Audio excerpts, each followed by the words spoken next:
Hi guys, নতুন একটা video নিয়ে চলে এসেছি তোমাদের সামনে। আমার গাড়ির BS6-এর হেডলাইট বাল্বের সমস্যা। তো হেডলাইট বাল্ব কেটে গেছে, একটা স্ক্রু ড্রাইভারের মাধ্যমে 4টে স্ক্রু খুলে নেব। তো ডিপার জ্বলছে, তো আপার জ্বলছে না।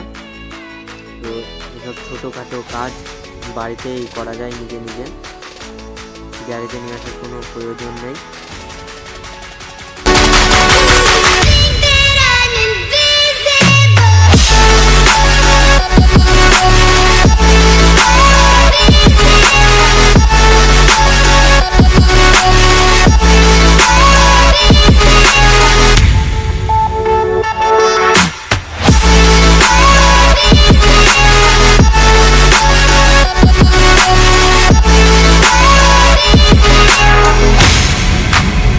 তো তোমরা দেখতেই পাচ্ছ, আমরা হেডলাইট খুলে ফেলেছি।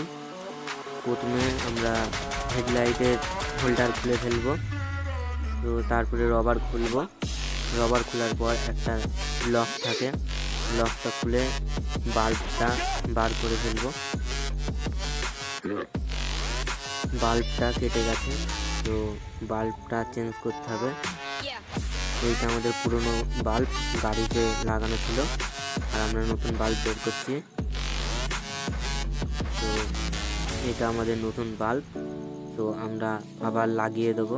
লাগানোর আগে আমরা দেখে নেবো ওখানে 3খানা ঘাট দেওয়া থাকে, তো ঘাটে সেটিং হচ্ছে নাকি। তো আমাদের বাল্ব সেটিং হয়ে গেছে, দিয়ে বাল্বের লকটা লাগিয়ে দেবো, দিয়ে রবারটা লাগিয়ে দেবো, তারপর বাল্বের হোল্ডারটা লাগিয়ে দেবো, দিয়ে সেট করে ফেলবো আমাদের হেডলাইট।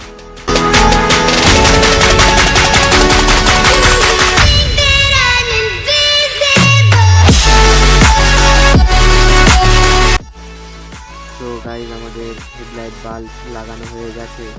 তো চাবিটা অন করব, অন করে সেলফ মারবো। সেলফ মারার পর তো আমরা আপার ডিপার করছি, তোমরা তো দেখতেই পাচ্ছ, তো লাইট জ্বলছে, আপার ডিপার হচ্ছে। তো আমাদের হেডলাইট বাল্ব লাগানো